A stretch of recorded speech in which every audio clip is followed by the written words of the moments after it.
The Repast podcast may include detailed discussions about death, the human body after death, and the medical process that may be sensitive or disturbing to some listeners and viewers. Our goal is to educate and inform with respect and care. We encourage listener and viewer discretion, especially for younger audiences or those who may find these topics emotionally challenging.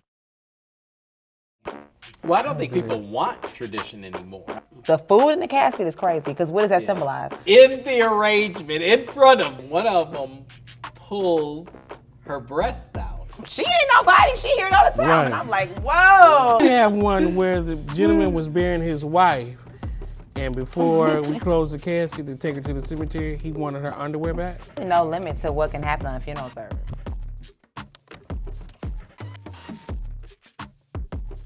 Welcome back to the Repast podcast. I'm your host, Antonio Green. Along with me is our co-host, India Scott and Will Crawley. Welcome back, guys. Hello. Thank you. We'll be covering today the topic of funeral home confessionals, or funeral director confessionals, where we'll be letting you guys know some of our deep secrets that occur inside and behind the walls of the funeral home. You need a curtain right here, just like after you say that, just open the curtain like, wow. Let's get into it. We're getting ready to get into it with this one. So, starting off, mishaps. So, we're human. We all make mistakes. What are some mishaps that have occurred that we can share with our audience that we have personally encountered? Well, I think one mishap that we've encountered is the pacemaker going off during the service. That's happened more times than necessary. Not only going off during the service, when you're getting ready to go into the church, take the body to the church, and the pacemaker goes off.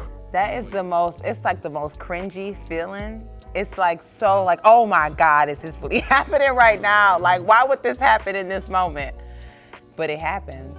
So those who are unaware, the pacemaker is what someone has installed, and it's literally connected to their heart that keeps the rhythmic pace of the heart, that keeps them alive. Now, this is a medical device that's installed under the skin. So when a person passes, it's still there, and it lets off an audible tone. So the purpose is, while you're living, if the device were to fail, or if there is something wrong with your heart, if the pace or the rhythm of your heart is off, it lets off an audible tone, so it lets you know you need to seek help. So, of course, It's going off when you are don't need help deceased, anymore. Wow. You no it longer will need go help. off. Yes. And we see with these medical devices towards their end of life, they may not have the best battery power, if you will. So it may be silent for days, and then all of a sudden it fires up. And that's It's the most inopportune time. Exactly. Like walking into the church or during the service. So they should be removed. They should be removed not only when there's a cremation, but just in general. The pacemaker should be removed. But again, we're human. So you have times where you may not notice that the pacemaker is there. It's overlooked, and then you don't know until it goes off. And then here we are, where you're in a service and Beep. Right, exactly. that's to your own Exactly. tune. Wow. We have had things, though, where someone has placed a cell phone in the casket the day before at the viewing, and then the next day at the service, it rings. Why would you have a cell phone in the casket? I guess the same reason why you'd put a blunt in the casket, or I've seen alcoholic Hennessy. beverage. I've Or seen Hennessy in the a casket. bottle. Yep. I've seen people put food and then ask for the food back. What? Now, I did have a family that asked for the jewelry that her mom was wearing. She wanted to take it off of her mom and put it on her during the service. So I've seen that, but we've had that. and I've seen the alcohol in the casket. Yeah. The food in the casket is crazy, because what does that symbolize? I wouldn't want to eat it. Though. And are you gonna No. eat it afterwards? I wouldn't eat it, no. Is that French fry really that good? Why would you do that? That goes back to that virus, isn't it? That goes back to that virus. That's a parasite waiting to happen. Right. Yeah, I don't know about that. But see, it's so many things that happen that I think are like maybe symbolic or sentimental to other people. And by us seeing so much, Right. we are like, okay, I don't want to ask what the reason is for this. I'm just gonna let you go with what you know. For instance, for me, I feel like something that I question that people do is the change of clothes thing. Like I always question that, like, okay, and it's so normal, like especially in our community, people say, well, for the visitation, I want them to wear this, and then for the service, I want you to change your clothes. And I get it to a certain extent. It's like, okay, so you want a different vibe or a different look for the viewing. Maybe for the viewing, you want something more casual. And then for the funeral, you may want something more dressy or more formal. But underneath that, like, why are we really changing the clothes? They will be changing mine. See, but you real fancy, so you want a different look. I get it, but since you want that, is that the reason you just want like a different look? I want a different look. Okay. Yeah. But but you I don't know that you're in a different look, so what difference does it make? Well, you don't know. Oh, you're right. Okay, so you want to just have a different vibe. If I don't get that different look, you see what happened to y'all. You'll be haunted. You'll see what happened. Come back on you. Okay. Like I said, I don't want to say I get it, but I will obviously do it. But I often wonder, like, why are we changing the clothes? Like, what are we doing? And I think it's just different. So if it was the standard where everybody got their clothes changed from the viewing day to the funeral day, it wouldn't be anything special. No, but because it's something that stands out, Yeah. because it's something that people of notoriety often have done, that's what why it is. I think people that's do what it. it is. Did you hear what they said? Notoriety. So do you all feel like funerals are traditional anymore? Because I feel like with our generation specifically, I feel like funerals are not as traditional as they were when we were maybe burying our great-grandparents. Well, I don't think people want tradition anymore. I think that's the issue. And that's where funeral homes, you see these older funeral homes that are going out of business, or you have generational firms that's been around for 70, 80, 90 years that are losing business, is because they don't want to do new things, or they don't want to conform to, new standards, what people want. Yeah. So I think that's the issue, is that people nowadays don't want traditional, they don't want the same, and a lot of us in the industry are trying to push that on them. It's like, no, this is what you do, and people are pushing back like, no, I want something different. Yeah. I think that's the main reason why we have more funerals at the funeral home. Absolutely. Because the tradition of going to the church and having that traditional service, standards, conforming to that standards. Grandchildren are burying their grandparents. You're not going to tell me that this is the way that I have to do this and this is what I want. And if I want somebody else to speak, if I want this, and I have to pay a fee to have it at the church where grandma belonged for 40, 50 years. You get that a lot. And I can do the same thing at the funeral home and don't have to pay anything extra. And I actually don't have to conform to all these stipulations at the funeral home, whereas at the church, Right. Yeah. I got to conform to all these stipulations and, the music Protocol. and the the protocol. And a lot of times, if you think about it, how many people who, to your point, are burying their grandparents, how many of them actually belong to churches? Right. So, it's that too. It's like, I don't go to this church. I don't belong to this church. So I'm going to make it where it is comfortable and conducive for everybody. Right. We're going to the funeral home. Right. Exactly. And that's where people mistake, is that funerals aren't for the dead, they're for the living. They're most definitely for the living. So you are basically entertaining your guests, the people who are coming to the funeral. You are doing this for them. Yep. You're helping the family and the friends grieve. So even outside, like, yes, you want to honor the wishes of the deceased if they have wishes in place, but if not, you have to do what you have to do to make those who are attending the service, for them to feel welcome and to feel like they are a part of the grieving and the funeral and the remembrance process. But that's the piece that I'm actually like, I can get down with. I think that now funerals are, I won't say now, but for a nice span of time, funerals are definitely a celebration of life. It's not the traditional, what we have seen in the past. It is people literally celebrating life. Like how that person lived, they're like, that's how they going out, to every extent. And it also reminds me of, are people living their life? In a sense of what? As we go from day to day, as we see families and see things that happen in our surrounding, in our community, are people really living their life? I think so.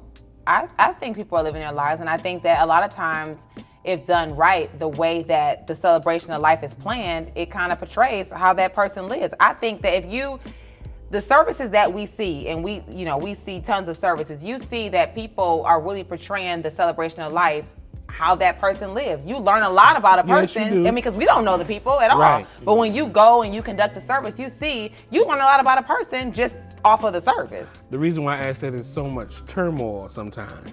Well, yeah, that's true. But So you wonder that if the could- turmoil is the person portraying what they wanted the person to live, or was it the actual deceased? That's the way Yeah, I that think could be a- their life. I mean, Yeah, it people could live be- life in turmoil and Yes, they do. confusion True. and mess chaos and chaos. Exactly. Or a lot of times and you see this every day, the family chaos, the family Right. drama. Sometimes the death of a person, it brings out the absolute Yes. worst Worst, in a family, yeah. and so they bring all of that into the visitation, into the funeral. I mean, you can speak to that right now. in the arrangements. Yeah, and in the arrangement. So that may not necessarily be how the person in specific was living their life, but it just brought out the negative, after the fact. Right. The family they get to be in at odds for whatever reason.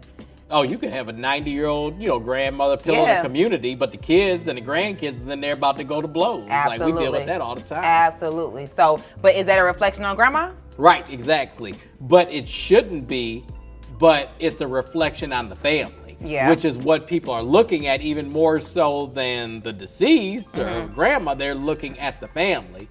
And people are saying like, oh, she wouldn't want this. Why don't y'all straighten up? Yeah. She wouldn't want this. She wouldn't be about this. Yeah. Why don't y'all do better? Yeah. Gotcha.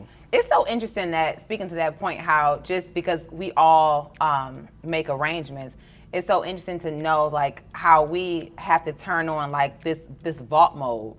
Like, do you realize like how You gotta turn it on. how much information that families will spill out in front of you about like just dark secrets, and it's just like, okay, wait a minute, I How am in much the do room. you take home? Yeah, but I've had families tell me, like I've had them at odds at a table, and somebody in the family will say, okay, we in front of guests, like you don't have to say, she ain't nobody, she here all the time. Right. And I'm like, whoa, like should I Yeah. step out? Like, is this conversation not for me? But I don't know they if don't they ready care. for this story. Oh Lord, Ooh, y'all want some X-rated? I'm nervous myself. I'm PG-13. So probably within my first year of making arrangements, since I got out of school coming back to the firm, making arrangements with 3 or 4 young ladies. And we were joking, we were laughing, and they were talking about how we gonna pay for the funeral, and they gonna gotta get to the club and get Oh on my the gosh. pole. And one of them pulls her breasts out in the arrangement in front of me. Solicitation. And I felt like I'm complete, like y'all see how What did light she skinned want I you to am. do? She wanted the funeral joking. for free. She was And joking, she wanted and she was discount. saying like, "What can I get for this?" Told her. And What did you say? I just laughed. I turned beet red because they said, "Look how red he is. Y'all see how light skinned I am." I turned beet red, obviously. Wow. And just could laugh, and they were still the other ladies and all. They were laughing too, But they were serious. But yeah, I wouldn't know. I wouldn't know. I didn't take it any further. We moved on in the arrangement Wow. process, and she Yeah. tucked it back inside and kept it moving, Jeez. like nothing happened. You never told me this story. It never happened. You Wow. never told me this story. I think you got me beat by a long shot. That with- was with I all was the a virgin funeral director, and that popped my cherry. Jeez. You better watch those cherries now, because they're making you sick. Oh my God. Well, he did have one where the gentleman was burying his wife, and before we closed the casket to take her to the cemetery, he wanted her underwear back. Yikes. Wow. What did you do? I wasn't on that service. I wasn't available that day. Or when at the cemetery, it was one of our more attractive funeral directors at the time who was taking out the service. Before they could get his wife in the ground, he was asking for her phone number. Yikes. Wow. Well, Wow. we'll leave that one there. Leave it. We'll leave it. Or, speaking of the cemetery, the times where we've had, even at the funeral, at the church, where we've had police meet us at the church or at the cemetery and ask us to point out certain members in the family. Oh, yes. And they will make an arrest at the service or at the cemetery. I remember at the cemetery, they were behind the big monuments with the guns drawn. Wow. Wow. Yeah. So there's really no limit to what can happen on a funeral service. Like there's no limit. You have to be prepared for whatever. Yeah. A real Whenever. CSI, huh? A real CSI. CSI. That's no joke. a lot of times the movies aren't too far from reality. So Yeah. things that you guys see in movies, I mean, we live that, and people think our job is so easy, but It's these not. are things that you can't teach in school. I mean, Right. you literally have to learn and experience As you go. and as you go. Yeah. Now, what are some of your pet peeves? You know what? For funeral services, Yes. crowning. I think crowning is a pet peeve for me. I think that I don't understand it. Same as with the changing clothes, but I can get with the changing clothes. I've got no problem with it. But crowning, like, it's seen as this ceremonial thing, but it's like, it just seems like it's too animated for me. I think it's too animated. It doesn't seem real, and it's just like, I won't go too far into it. I don't want to offend anybody, but I think that crowning for me is like, it's a pet peeve. And when people ask, like, do you recommend someone for crowning? No. I don't. And I recommend no one. And I thought that was something that was maybe just in our Phase? area. No, it's everywhere. But I was everywhere. talking to some friends that are similar to us, well-known black firm on the East Coast, and the same thing. They have the same issues out there. And we were sharing stories like it often gets disrespectful. Right. Yeah, And I think that's the main thing with it. Now I can see if there's like a daughter or someone in the immediate family that wants to crown their loved one before we close the casket. That to me is ceremonial because it is your daughter Right. or granddaughter. You're gonna do this. Yes, But you're when you but to have a performance. It's a performance. Yes. And for me, Yeah. I can't. As many times as I've seen it happen, I just can't get with it. Yeah, and those who are unsure of what a crowning ceremony is, often you'll see it's a song that may be played, it's multiple people that are walking down the aisle of Very the church. slow. And slow and dramatic. Extremely dramatic. And some are even more dramatic than others. Some they just have these big steps that they're making and very Right. dramatic and really over the top, where it really becomes as I don't know, like not only a performance, It's a but just performance. over dramatization. It's a performance of it. Yeah. And they're bringing the crown up oftentimes on a pillow.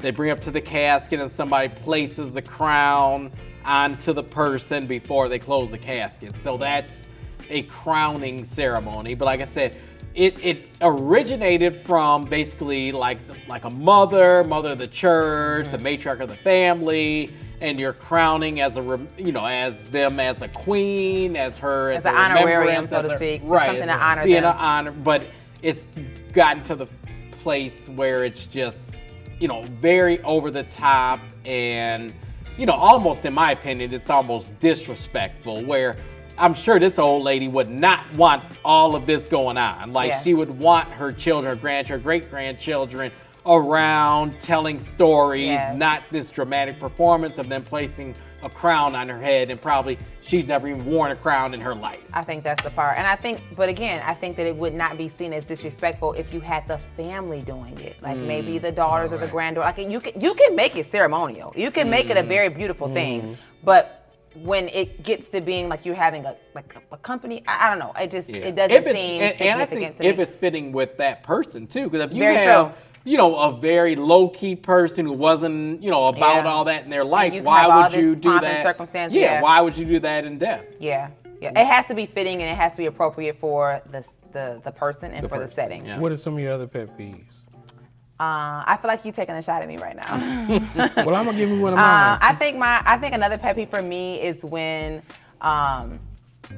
we first sit down to start the arrangements and the family says, "Am I getting the death certificate today? Do you have the death certificate?" And I'm just like, how could I have that? I don't have that because we're just now getting together to get that information. I don't know that it's a pet peeve, but I will say it happens very often. And because we know what it takes to get a death certificate, I think sometimes for the family, it's just like anxious energy. Like they know all the things they have to do with this death certificate. So for them, it's the first thing they're thinking of. Like, when can I get that death? Do you have it here right? Am I leaving with it today? And so I think it's misinformation. Like people think when you pick up their loved one, they're coming with a death certificate. Right, like we should have the death certificate to give to them right then. Like, even if that happens, we still need we have medical information, all the but other we information. need, where they were born, their parents' names, all that goes on. We have to get all that from you. They don't ever have the social. Have the social. Yeah, social security. But number. people get down hard upset if you say, "Well, no, we're getting together now, so I can get this information from you." They are coming in. How long is it going to be? Yes. Well, how long do I not knowing that? Okay, once we get this information today, even if we have the death certificate, which we often don't, we have to track down the doctor, get them to sign it, list it, send it back to us. But even if once we have the death certificate, we have to send it off to the county clerk or the city clerk's office to be certified and order the certified copies from them. We don't print them in the funeral home. We have to get those from the clerk's office. Yeah. So it's important to, and I always do that, like when they ask that, I make sure I go through every step that we have to take. So you're not going to have it today, you're not going to have it tomorrow. These are the steps that we have to take just so you fully understand what the process is. And I think most of the time it really comes back to just educating them. Yeah. That's what it comes down to. A lot of things they don't know. Again, they are grieving. They have a lot of anxious energy. And so they're really just looking for direction. Because after I say it, and I tell them the process, oh, okay, that's cool. They're good with that, but it's just a matter of not knowing. What's your pet peeve? When they bring 15 people to the arrangement. I understand support. I totally get it. I mean, this is a different time, a different experience that you're dealing with, but bringing all those people in, it kind of is like more confrontational because you get so many people putting their input in. Yeah. And it's not, you can't get to what you really, the core of what you need, especially if it's a financial. You have so many people that are saying, get this, do this, and do that, and do that.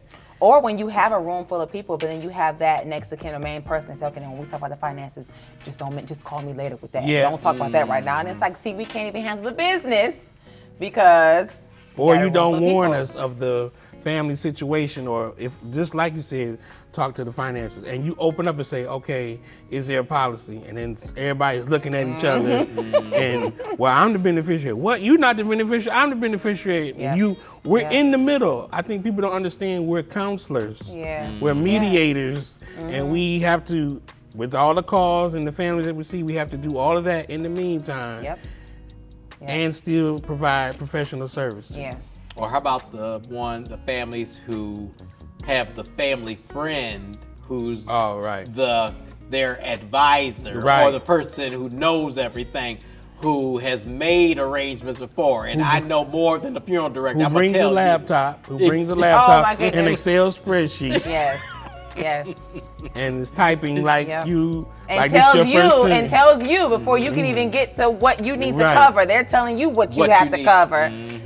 How did we get here? Well, I've had families where they just had a family friend who was with them, and that person almost takes over. And you can see where they want to tell them to take a step back, but they don't want to be rude, and they're already dealing with it. Well, at that time, I'll step in. Yeah, well, exactly. I can where read the then room it's like, very well, well. what do you want? Yes. Right. What do you want? Because that person can easily take over, and it could be the spouse, and they take a back seat because that person is such a alpha personality. That happens very often. That happens very often. We've had it where somebody actually it was the daughter's friend who came in, and the spouse was there, and she actually said to me, oh, well, I take my families go to another funeral home. Oh, all the time. And the wife was like, well, we're here. And she still was trying to overstep and say things and make her preference throughout the ceremony, and even come to the visitation. And I wasn't at the service, but the director told me at the service that there must have been a little mini cuss out because the one who was in charge, or who was trying to put herself in, was sitting 4 rows behind and didn't have nothing to say at the funeral. Of course, sometimes. So sometimes, people can have good intentions, but you have to take a step back and understand what does the next of kin want before you can put your own preferences in, try and input those in. And you have to make sure you say the next of kin, because sometimes when you say, well, I have to make sure the family is okay. Well, we all family. I'm family. Exactly. Ooh, they will chew you out about that. So I understand that everyone here is family. Right. But is my obligation to talk to the next of kin. Yeah, because that's the spouse or sister can be running the arrangements, but we have children here. Yes. And everybody is in charge for an arrangement, for a funeral. We know that. Everybody's in charge. So, that's especially the one that brings obituaries. That's like holding the key to the castle. That is. That's like gold. And tell you how many you can hand out to people, or don't only give one per family. So. On a service, if there's anything I cannot do on a funeral, I make sure that I try to make sure that I don't pass out obituaries. You will get stumbled over for an obituary. Oh yeah. You think it's gold. Oh my goodness. It's gold line. They will meet you at the entrance, like in strides. Like, I need 5. We got 4 family members in Alabama, and I'm gonna take 2 from my aunt that's sitting over here. Like, I can't pass out all these people's obituaries to you. They only got 100. Oh my goodness. And question out there: what do y'all do with them? Because half the time we see half of them laid out on the floor that we got to clean up afterwards. So those who are dead set, and answer this in the comments on social media, email us, because we're going to answer this in the next episode. Ushers want to know. The ushers want to know. The ushers want to know. What are you doing with the obituaries? What are you doing with them? And especially outside the bus, I do feel bad for the ushers at the church, because we catch it, but I know they catch it. Some of them a little mean, though. Yeah. Some of them a little mean. Yeah, we're going to answer that too. Is why y'all so mean, ushers? But you know what? Y'all have that nasty attitude. But them ushers will get the families together, though. Oh, yeah. If you need to straighten up a situation, pass it out to an usher. Squad. They handle it. They're They the squad. Well, the ushers do want to know. We do have some questions from our listeners. And the ushers want to know, do we cut everyone's clothes up the back, and why? So for the most part, yes, that's how you put the clothes on. It's because the body is going to be more rigid. It's going to be more stiff. So you can't just reach backwards and put your arm in a code and all like you would normally do. By splitting it up the back, then you're able to put the clothes on. It's not like you're laying over the person. They're still on, but it just makes it more feasible and easier for us to put them on, and then it's tucked around the back, so you would basically never know if you're looking at the person, but it's for the ease of putting it on. Now, there are certain situations, especially when you have a pastor's robe, or certain times that there is an outer robe or garment that the family wants back, if we're changing an outfit or something that we can't cut.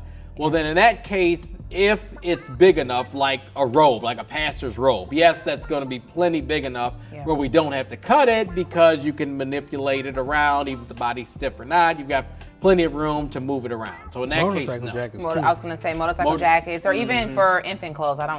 You typically cut the infants' clothes. Yeah, if they're either. big enough, again, because Yeah. you can have some, big infants and smaller clothes. So, I mean, you've got to be Alright, able to that's have the room to maneuver. And that's really what it is. Yeah. If we have the room to do it, and even, I've even had some just standard, clothes or person Right. that we're dressing that we didn't have to cut because they were big enough where we Yeah. didn't have to cut it. We could put it over their head. But I always say, so with the clothing, and I explain this to my families as well, it's always easier to maneuver with clothing that's a little bit too big opposed to something that's fitted or too small. Yeah. So if I have my preference, bring in something that's a little bit too big because I can always tailor it to you. And it'll come out looking just as neat as if it was tailored right on you. Yeah. You know?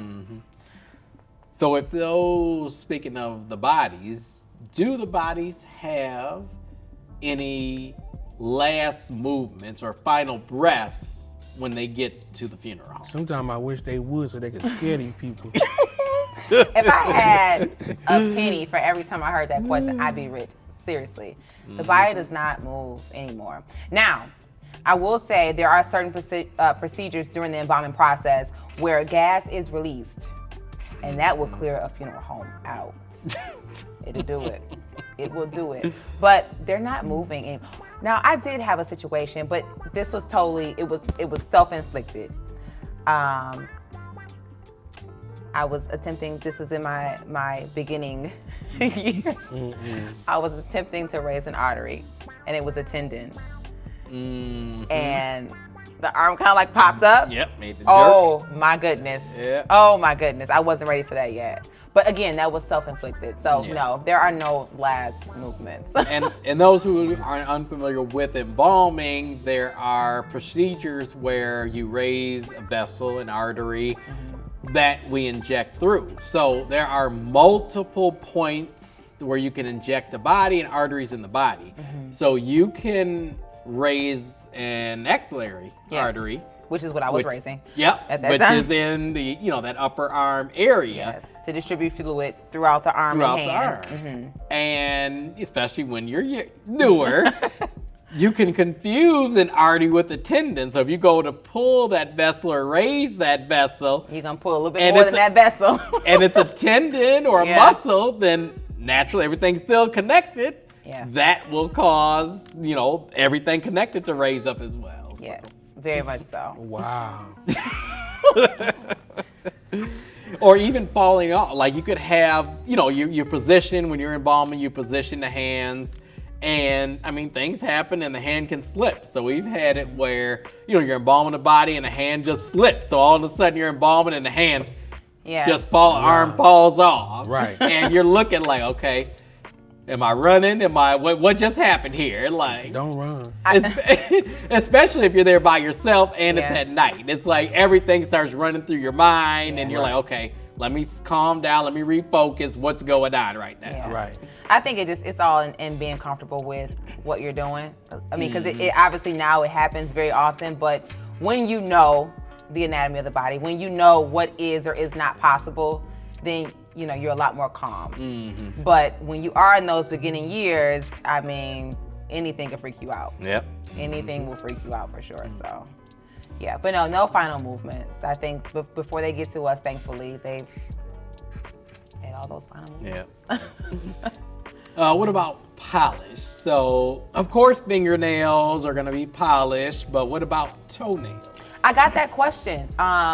So yes, I was actually asked by a family they sent lotion, expensive fragrance lotion, and they told me to make sure that I lotioned up their loved one from head to toe with the lotion and polish their toenails. I had never been asked to polish toenails before, but I did it. Did you file it? I did. Only you. Did you Only get the you. cuticle? No, I didn't. I did what was asked. You didn't do a good pedicure. I'm not a nail tech. I don't know, but I did what was asked of me. I lotioned them up with their favorite lotion from head to toe, and I polished their toenails. That was good. I thought that was that goes too with very good. scent. So certain people have certain scents, where it's certain cologne, certain oil, certain lotions that they use. So it's important to know that we can use those same things at death. Absolutely. So it's times where if they have a favorite cologne or perfume, we will ask family to bring that in, and we'll spray the interior of the casket with that, so that when people come in, they're familiar with that scent, because that's how they knew the person. So that's something that we, we do a lot and we can easily do, but it just provide that information, because we wouldn't know that offhand unless you tell us. So that's when you're making arrangements, be sure to tell your funeral director those kinds of little details. Even if you think they're minute or they don't matter, let us know, because we can help you memorialize and remember your loved one in the best way possible, the more information we have. And the biggest thing for us is when you walk into the room to see your loved one for the first time, we want everything to be as familiar to you as possible, as natural to you as possible. So even when it comes down to makeup, like I always tell families, if bring your mom's makeup bag. I want to use all of her makeup, her lipstick, her foundation, her blush, everything that she would normally use as if she's dressing herself. That's what I want to use. Her lotion, her fragrance. So when you walk into the room for the first time, you have that sense of familiarity. And that, believe it or not, that helps with that initial viewing of your loved one, because that's sometimes the hardest thing. Your loved one passed a week ago. You haven't seen them in 7, 8, 10 days, and you used to see them every single day. So that first viewing is the first time you've seen them in the afterlife. Right. So you want it to be as natural as possible. That's really important. Well, guys, I think that pretty much sums it up for today. I'd like to remind everyone to follow us on social media at the Repast Podcast, and reach out to us by email, repastpodcast@gmail.com, with your questions, anything that you would like for us to potentially address in future episodes. Please let us know. We are here to inform and entertain you guys.